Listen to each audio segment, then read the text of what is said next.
The most motivating factor of everything is that there just isn't enough money being invested in Africa in general and food and ag specifically.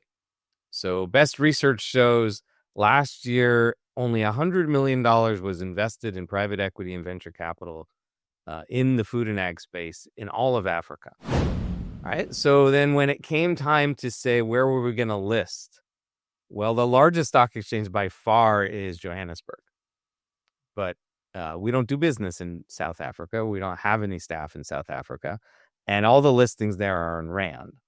And the economy is falling apart, and it seems like the wrong horse to hitch your wagon to. And so Tuesday Markets is the first equity market maker in Africa. Its job is to literally buy when somebody wants to sell and sell when somebody wants to buy if there are no other traders at that time. And in the stock market in Mauritius, there's usually no other buyer or seller at that time. It's really rare when a buyer and seller happen to be logged in at the same time. So there is plenty of food. Almost all the food in Africa is grown by smallholder farmers. And for those who don't know, that's an acre or so. So nearly all the food is grown by them, like 90% of the food. But somewhere between a third and a half never makes it to a plate.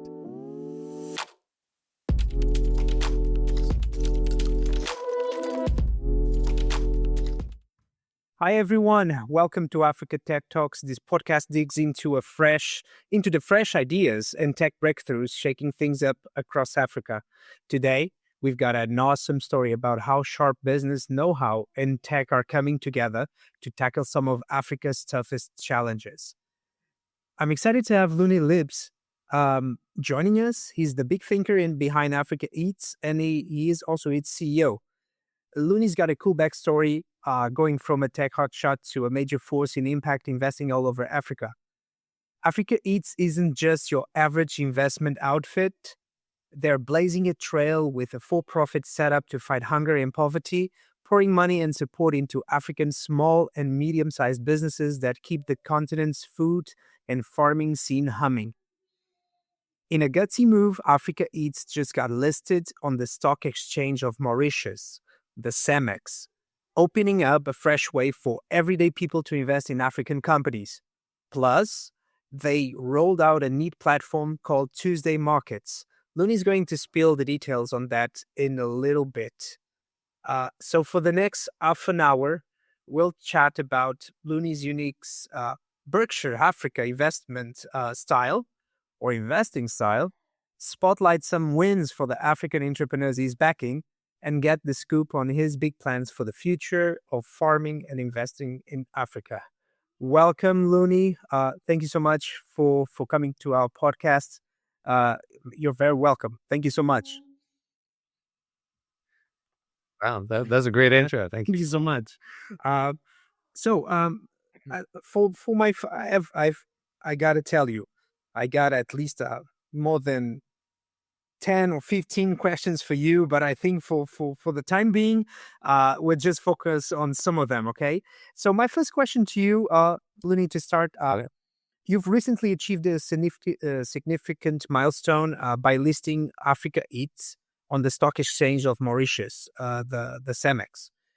Could you tell us a little bit more about the motivation behind this listing, and what were you hoping to achieve that you couldn't, being solely a private company? Yeah, there's a lot of different reasons. And we had this in our plans since before we even launched. Like we promised to be public in Africa in 24 or 25. And we finished in 24. The most motivating factor of everything is that there just isn't enough money being invested in Africa in general and food and ag specifically. So best research shows last year only $100 million was invested in private equity and venture capital in the food and ag space in all of Africa. 1.4 billion people, 50 countries, $100 million. And there are tech companies in Seattle and San Francisco and New York that get $100 million in a round or more. We're talking the entire continent. Everybody eats. Total addressable market is 1.4 billion people. there should be more money moving into that space. It's a great space. It's, in terms of investment opportunities, I don't know of a bigger investment opportunity on the planet than that. But nonetheless, the money's not flowing. So there's two choices then. One is to be patient and wait for the private equity, venture capital, government funding to slowly increase. And the other path is to be impatient and open up new doors to new paths of capital. And there is no bigger pool of capital on the planet than the stock markets. That's trillions of investable dollars. So we took the path of let's go crack open that door in the, nothing's easy, but the easiest path possible. And that was the listing on the Stock Exchange of Mauritius.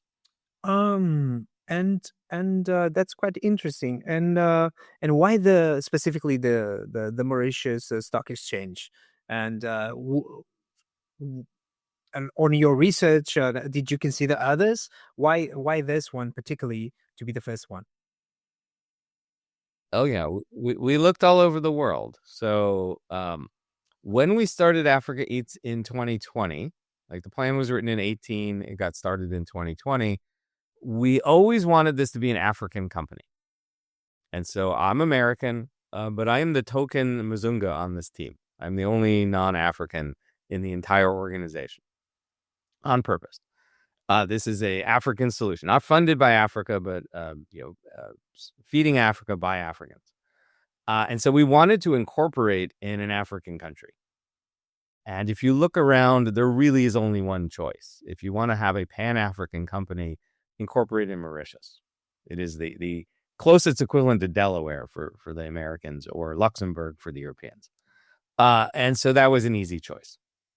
Safe place, stable, good economy, good financial system, and banking in dollars. Okay. Like we are a dollar-oriented investor. All right. So then when it came time to say where were we going to list, well, the largest stock exchange by far is Johannesburg. But we don't do business in South Africa. We don't have any staff in South Africa. And all the listings there are in Rand. And the economy is falling apart. And it seems like the wrong horse to hitch your wagon to at least to start with. So then you look at every other stock exchange, and all of the rest combined are not even as big as Johannesburg. So it doesn't really matter which one you pick next. So we looked at all of them, and one stood out, which is the Stock Exchange of Mauritius, because it's old and established, and a third of all the listings are in dollars. It's the only stock exchange on the continent that has a mixed set of prices. You can either list in the local currency, which is called the rupee, but I don't do business in rupees. Or you can list in dollars, or you can list in euros, or you can list in pounds. So, and dollars is the second most common one. Again, we're a dollar company. That made total sense. Let's just list with a dollar price and settle in dollars and do business in dollars. And we will expand to other stock markets across the continent in time. And we'll deal with the other currencies in time. That is very interesting. And so the fact that the Stock Exchange of Mauritius allows you to list in US dollars or even other hard currencies was a key decision, decision factor. But alongside the and just to be clear, not just list, but settle. right. Like we list the price in dollars, the buyer's paying dollars, the seller's paying dollars. Everybody's just trading dollars, and the banking system is used to dollars. And so it's just it's not the US, but everything's dollars. That's awesome. So currently you have Africa Eats itself as a company, and a couple of more of your portfolio companies listed in the stock exchange right now.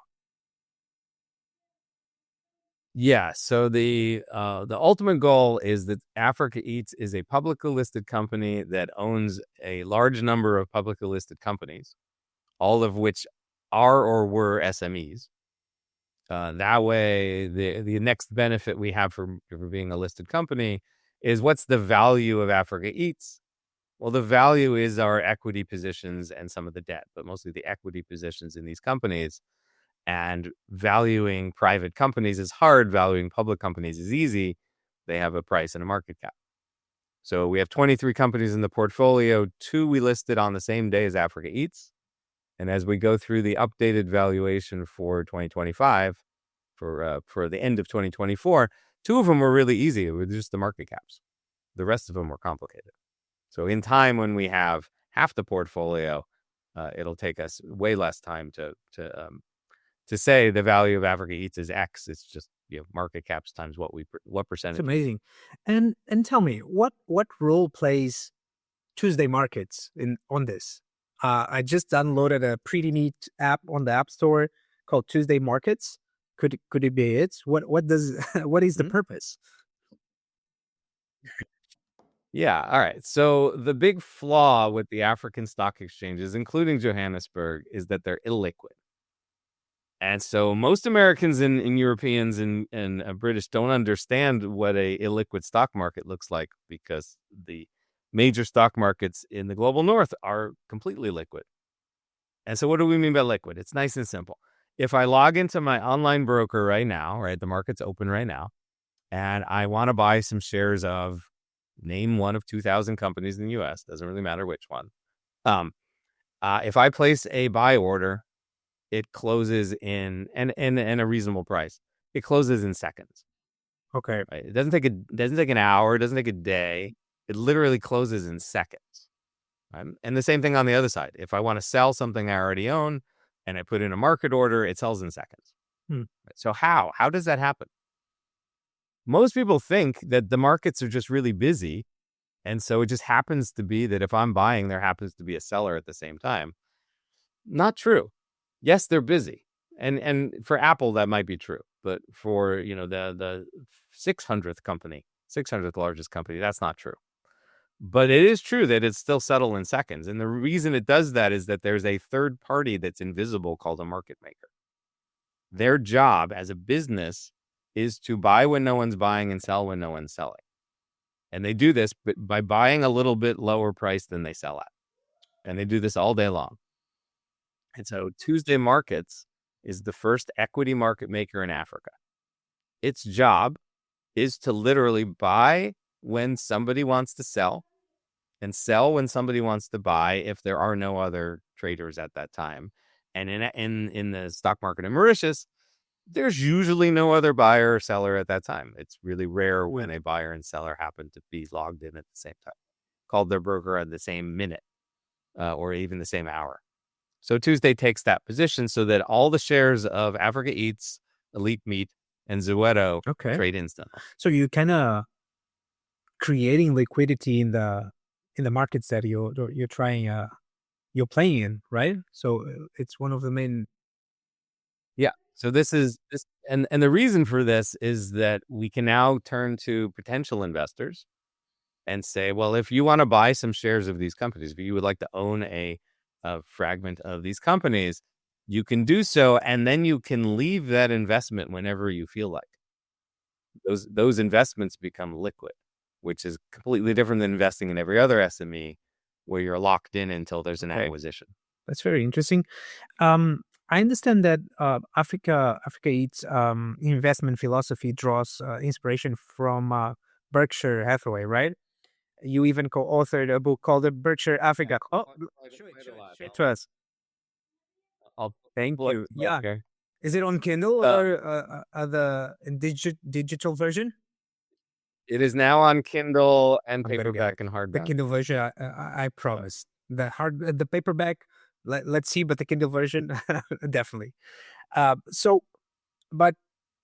could you outline the key principles of this approach? So the Berkshire Africa approach, which is similar but has substantial differences, right?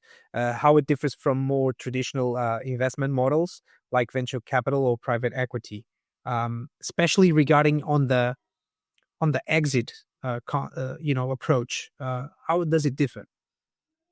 Yeah. Okay, so it's really 3 business models mixed together, and we call it Berkshire Africa because we're heavily inspired by the success at Berkshire Hathaway. So, but the first part is actually venture capital. So I've hinted upon this a little bit. We make minority investments in existing SMEs. We don't start them from scratch. We don't take them over. We're not building a conglomerate. We are a pool of minority stakes in currently 23 companies and growing.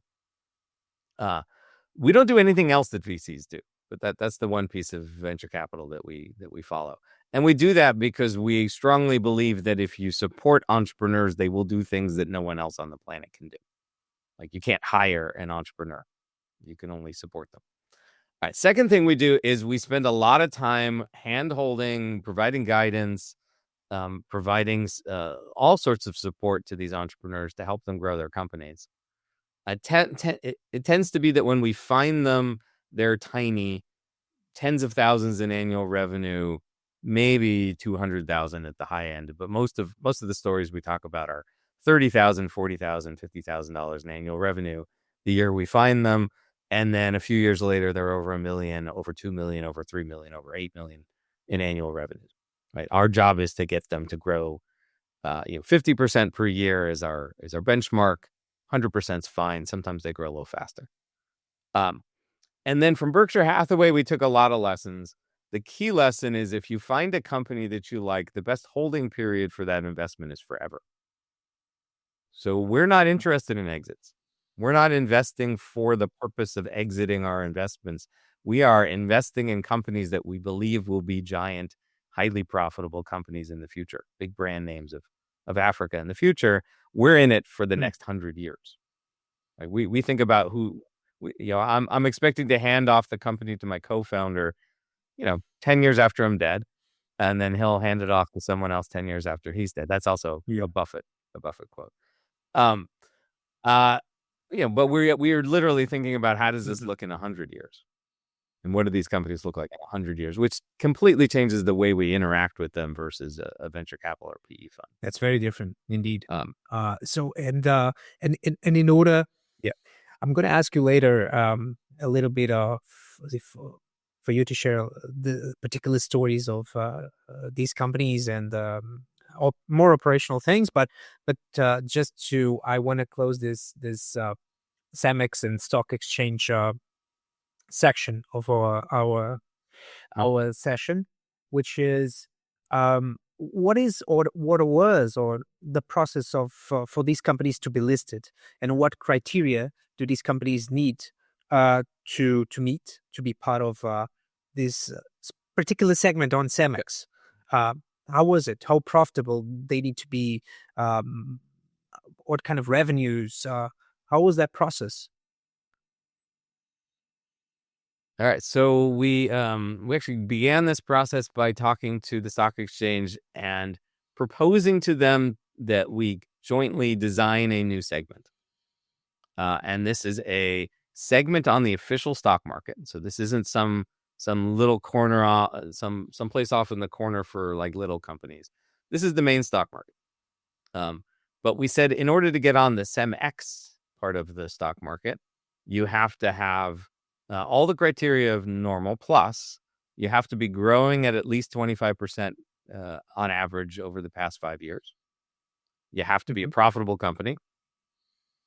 You can't be built all off of debt. You have to have a pretty decent debt to equity ratio. And then there's like 3 other little things. But the key part is fast growing, profitable companies. And minimum size, the actual requirements are pretty small, but we set a minimum of $1 million in annual revenues, as measured in dollars.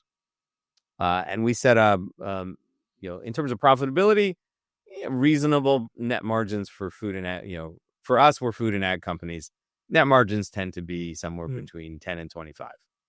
So they're not software companies, but profitable with an expectation that they stay profitable. And we specifically brought our 2 smallest winners to the market to start with, because we didn't know how much money the capital market would have for these. There's no other companies like this in all of Africa. Like, there's no other companies like this on the main stock market anywhere except maybe India. So we brought 2 small winners to see what would happen, and they got funded. They got more money than they each got more money than they had ever raised in the history of their company. So it worked. So the next one we'll bring is bigger, and if it succeeds, then it will raise more money than it ever raised in the history. The one change we made for this segment because these companies are young and growing, is that we only have to we only float 10% of the company to start with minimum, 10% opposed to 25 initially. and the 10%. So post investment, the public needs to own 10%, and then on the third anniversary listing, that needs to grow to 20%, and then by the fifth year, it needs to get to the normal 25%. And we did that because these companies will raise more money, and so it didn't make sense to start with 25, because if we do that, the founders will have a minority stake by the time we get to full scale. Okay, so anyone that wants to invest in these companies can do it. So by simply downloading the app Tuesday Markets and open an account and start trading. Yeah, you don't even have to download the app. You can go to Tuesday.Africa. Okay. I've seen. I didn't visit the website. I just downloaded the app on on app.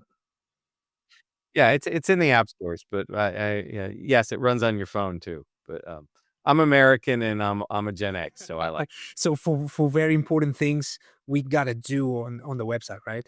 that's the main. No, you everything you do on the website, you can do on the app. I'm just Okay. So Luni, Africa Eats invests in a diverse range of businesses, right? So you already mentioned that you already invested and keep a portfolio of more than 20 businesses now, right? Could you share a couple of specific examples of companies you're invested in? Perhaps, I don't know, the breakfast cereal company in Tanzania, or the meat processing venture in Rwanda. And how did you support them initially and scale the business and create impact on their own communities? okay. Yeah, let's do two given the time constraint. So we'll do Golden Pot from Tanzania. When we met them, it was the end of 2019.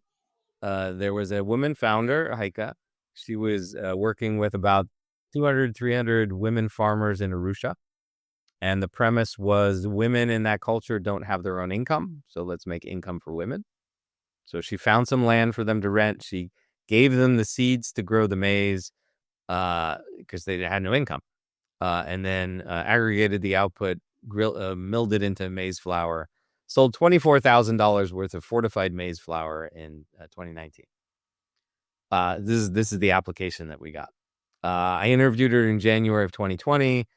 Her dream at that point was to make breakfast cereal, which is a higher value than maize flour. And we invested a little tiny bit of money in 2020, and then a little bit more and a little bit more. And so here we are, it's 5 years later. The company did $2.2 million last year. It's the only manufacturer of breakfast cereal in Tanzania. Most of the revenue was still maize flour. They're probably the largest distributor of fortified maize flour in the country now. They're working with hundreds and hundreds or thousands of farmers now. And we were the only funder for a long time. So we invested in eight different small checks to build out this factory, to fill in the operational capital gaps, to buy the trucks. She did get one grant, but these days grants require matching funds. So we were the matching funds. And total capital into the company on the order of $500,000 or $600,000. And built a company doing $2.2 million in revenue and profit. That one's called Golden Pot. And then talking about the meat company, or a meat company, because we have a few. One in Rwanda is called Panya Meat Processing. So when I met this entrepreneur, it was 2017. He claimed to be the fourth largest meat processor in the country of Rwanda. His entire collection of equipment was one Hanny Frank sausage. And it was the fourth biggest at the time. He claimed to be the fourth biggest. That year, he did $35,000 in revenue selling sausages. Okay. With meatballs. It's a beef country. Last year, they did $1.8 million in annual revenues. Last year, they listed on the Stock Exchange of Mauritius as Elite Meat Processing, the new parent company in Mauritius. They are now the largest chicken processor in the country of Rwanda. They are very likely the largest chicken processor in Rwanda, Burundi, Eastern Congo, Western Tanzania, Southern Uganda. Like the next biggest chicken company is probably in Nairobi or Dar or Dodoma, maybe. And companies doing pretty well. Not quite the same growth as breakfast cereal, but it takes a lot more work to grow a chicken or a cow than it does to mill up grain. And both these companies and many other companies, as I've researched, you guys typically bring like at least three essential ingredients, like capital, of course, professional management, and technology. And sometimes what we don't bring you don't bring management. We bring the knowledge. Okay, build the managing team. We don't manage these companies. They have their own management teams, but we're the mentor and the guidance to the CEO founder on building that team. And we do things that other investors don't do. So, for example, at Golden Pot, there was a moment in time when the company was a few $100,000 in annual revenue, $300,000-400,000, where they could really use a good CFO, but they couldn't afford a good CFO. And the same thing happens in the ops space as well. But CFO is a common one, or lead accountant maybe would be a better term. They just don't have the budget to hire the finance person that they could really use to double the size of the company. They will be able to afford that person in a year once they've doubled, but they can't do it now. They're in a catch-22. So we will work with them to find that person. We will literally interview candidates with them. They choose the candidate, not us, but we'll give advice on who we think is the right candidate. And then we'll pay the salary for a few months. So we'll just cover the costs for 3-6 months until they're big enough to cover that cost themselves. And in doing that, they get to be bigger. Interesting. It seems to me like a very different approach from other kinds of investments or investment entities that they support. It feels more like a conglomerate. Like if we were a conglomerate, that's what would happen. We would assign our junior CFO from that company over to this company. So we're doing things that are equivalent to that without actually owning these companies outright. And it works. It in terms of creating value for them and us. It really works. And in terms of technologies, you kind of I've seen this a lot on your testimonies on other podcasts. It's like basic stuff, but it's essentially cell phones for coordination, right? And other things. And another component or another thing that we usually don't associate with technology, but it is, which is trucks, right? So this is one of the magic ingredients for all of this. Yeah. So if you think about most people don't go back and think about what life was like 150 years ago. There's a great the best person who ever did a TED Talk was Hans Rosling, and he was talking about healthcare and life expectancy, but he made a comment many times that he was Swedish. The Sweden of his grandparents was the same per capita income and health and so forth of Mozambique today. That most people in Sweden 100 years ago were farmers. There was huge infant mortality. People were dying young, lots of diseases, lots of hunger, lots of poverty. Like all of Europe 160, 170 years ago was like that. And it's not, that's gone in Europe today. Right. And so how did that happen in Europe? And the same thing in the States, right? When the US was a new country, 85% of the people were farmers. And it's 1% today. Well, the way we got there, people always say it's the Industrial Revolution, but that's not quite true. You couldn't have an Industrial Revolution until you could feed cities, until you had a working food supply chain. And so how did they do that back in the 1800s? Well, they didn't have phones. and they didn't have trucks, right? They had horse-drawn carriages and they had the telegraph. So we are leapfrogging the way it worked in the US and Europe with cell phones and trucks, like in literally diesel trucks, in some cases motorcycles. But those are two key pieces of technology that make this possible today.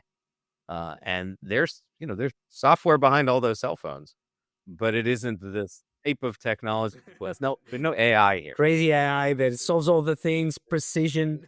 No, yeah. And then as our companies scale up, then when they're starting to work with 1,000 farmers, then there's some tech that's off the shelf that help them actually track, who's growing what, how much did they grow. Yeah. But that's off the shelf. Almost no one's Because building. as far as I understand, one of the major problems that doesn't enable these the farmers or these entrepreneurs to have more revenues is post harvest, right? The waste is crazy, right? So it could be almost 40% of waste post harvest, no? And after you guys get in, maybe you put that number to 5 or 6%, maybe like that. Am I wrong here? Well, let's finish up talking about impacts here. So we're a capitalistic for-profit entity. We're investors. Like most people think of us as in the general, we're not considered the gutsy usually. But I think we usually no. So we're funding the growth of these companies, and we're doing it because it has a great impact and it makes money. All right, two impacts. The two simple ones that we measure. One is called poverty. So most Africans are subsistence farmers, and literally most, like hundreds of millions of subsistence farms. Most of the billion people. And we get rid of poverty because we buy their food for cash. And so when our companies are buying their outputs, the outputs of the farmers, those farmers now have median incomes for their country. They're now rural middle class, right? Not urban middle class, but rural middle class. That's one end. The other one that you touched upon is post-harvest losses. So there is plenty of food. Almost all the food in Africa is grown by smallholder farmers. And for those who don't know, that's an acre or so. So nearly all the food is grown by them, like 90% of the food. But somewhere between a third and a half never makes it to a plate. It gets lost between the farm and the retailer. It's lost. It's called post-harvest losses. That's the norm. In our supply chain from our companies, it's 2 or 3%. So we get rid of the post-harvest losses. And how do we do that? We do that with cell phones. Amazing. That's crazy. That's mind blowing. So, and you grab these kind of companies like doing 20 or 30,000 a year revenue, right? And maybe a year later you have them almost, doubling or getting to $500,000 or $1 million. They generally double and double and double with 1 year that, we call it popping. And usually for all the success stories, there was 1 year where they grew 4 or 5-fold. But the general rule for the successful companies is 50% to 100% growth. Okay. And that just gets that gets you to $1 million or 2 or 3 pretty quickly. Luni, I have 2 more questions. I think we are running out of time for this podcast and even your agenda. Really quickly, what do you think? What role does government policies or initiatives enable or obstruct the efforts that you guys are currently doing on the supply chains across Africa, on the agricultural supply chain? We don't see too much day to day. Not much. There aren't too many regulations that affect us. The biggest one that gets in the way is there's supposed to be an Africa free trade zone. It's supposed to feel like Europe, where goods can flow between countries. And in practice, the trucks have to sit at the border for a day.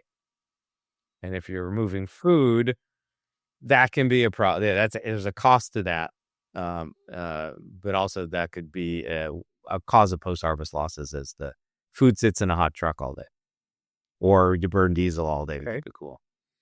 And lastly, so What's your long-term vision for Africa Eats, and what do you see Africa Eats in the next 5 to 10 years in terms of number of companies in your portfolio, overall revenue, and its reach across the continent? All right. Well, our long-term vision is 2100, but let's just go back to your 5 to 10 years. So in the 2030s, we envision 50 to 100 companies in the portfolio. They're doing an aggregate of a few $1 billion in aggregate revenue across them. Today's 44 million. That half the portfolio is publicly listed. That anybody on any stock exchange in Africa can buy and sell these shares. Like that, not just that they're liquid, but they're available on every stock market in Africa.